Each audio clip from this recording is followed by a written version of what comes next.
ഭക്ഷണത്തിലും വ്യായാമത്തിലും നല്ല ചിട്ടയോടെ ജീവിക്കുന്ന പല ആളുകൾക്കും എന്തുകൊണ്ട് അറ്റാക്ക് വരുന്നു? കഴിഞ്ഞ മാസം എന്നെ കാണിക്കാൻ വന്ന ഒരു രോഗി യോഗ ഇൻസ്ട്രക്ടറാണ്, ശുദ്ധ വെജിറ്റേറിയനാണ്, കൃത്യമായിട്ട് വിറ്റാമിൻ സപ്ലിമെന്റ് ഉപയോഗിക്കുന്നുണ്ട്, എക്സർസൈസ് ചെയ്യുന്നുണ്ട്. മറ്റൊരു ഡോക്ടറെ കാണിച്ചപ്പോൾ ഹൃദയത്തിൽ ബ്ലോക്ക് ഉണ്ടെന്ന് കണ്ടെത്തി. എൻ്റെ അടുത്തേക്ക് സെക്കൻഡ് ഒപ്പീനിയൻ വന്നതാണ്.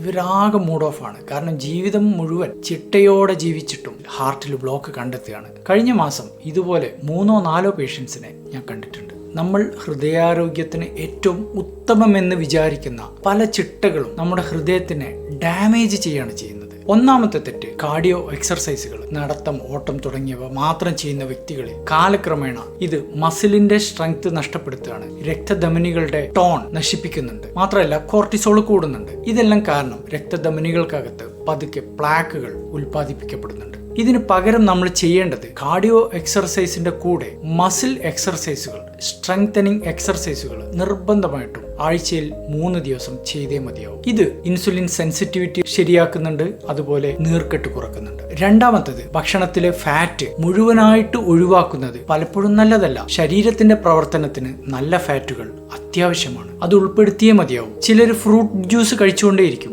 ഫ്രൂട്ട് ജ്യൂസുകൾ പലപ്പോഴും ഇൻസുലിന്റെ സ്പൈക്ക് ഉണ്ടാക്കുന്നുണ്ട്, അതുപോലെ ഷുഗറിന്റെ സ്പൈക്ക് ഉണ്ടാക്കുന്നുണ്ട്. ഇത് കാലക്രമേണ ഫാറ്റി ലിവർ ഉണ്ടാക്കുന്നുണ്ട്, മെറ്റബോളിക് സിൻഡ്രോം ഉണ്ടാക്കുന്നുണ്ട്, രക്തധമനികൾക്ക് കേടാണ്. പകരം നമ്മൾ ചെയ്യേണ്ടത് ഫ്രൂട്ട്സ് ആയിട്ട് കഴിക്കുക. ജ്യൂസിന് പകരം ഫ്രൂട്ടിനകത്തെ ഫൈബർ രക്തധമനികളെ പ്രൊട്ടക്ട് ചെയ്യുന്നുണ്ട്. മൂന്നാമത്തെ പ്രശ്നം സപ്ലിമെന്റുകളാണ്. പല വ്യക്തികളും അനാവശ്യമായിട്ട് calcium supplement, iron supplement, omega 3, vitamin supplement ഇതെല്ലാം വാങ്ങി കഴിച്ചുകൊണ്ടേയിരിക്കും. ഇത് തീരെ നല്ലൊരു ശീലമല്ല. നമ്മൾ ടെസ്റ്റ് ചെയ്ത് ഏതെങ്കിലും ലവണങ്ങളോ വിറ്റാമിനോ നമ്മുടെ ശരീരത്തിൽ കുറവുണ്ടെങ്കിൽ മാത്രമേ സപ്ലിമെന്റ് ഉപയോഗിക്കാൻ പാടുള്ളൂ. വിറ്റമിന്റെയും മിനറലിന്റെയും ഡോസ് കൂടുകയാണെങ്കിൽ ഇത് ഹൃദയത്തിന്റെ മിടിപ്പിനെ ബാധിക്കാനും രക്തധമനികളുടെ ആരോഗ്യത്തെ കുഴപ്പത്തിലാക്കാനും സാധ്യതയുണ്ട്. നാലാമത്തെ പ്രശ്നം സ്ട്രെസ് ഈറ്റിംഗ് ആണ്. എന്ന് വെച്ചാൽ പലപ്പോഴും സ്ട്രെസ് വരുന്ന സമയത്ത് നല്ല ഭക്ഷണം നമ്മൾ കൂടുതൽ കഴിക്കും. നട്ട്സ് കഴിക്കുക, പ്രോട്ടീൻ ബാർ കഴിക്കുക. ഇതെല്ലാം ഒരു അളവിൽ കൂടി കഴിയുമ്പോൾ, പ്രത്യേകിച്ച് സ്ട്രെസ്സിന്റെ സമയത്ത് കഴിക്കുകയാണെങ്കിൽ കോർട്ടിസോളിന്റെ ഉൽപാദനം കുത്തനെ കൂടുകയാണ്. ഇത് ഇൻസുലിൻ റെസിസ്റ്റൻസ് ഉണ്ടാക്കുന്നുണ്ട്. അഞ്ചാമത്തെ പ്രശ്നം, നല്ല ചിട്ടയിൽ ജീവിക്കുന്ന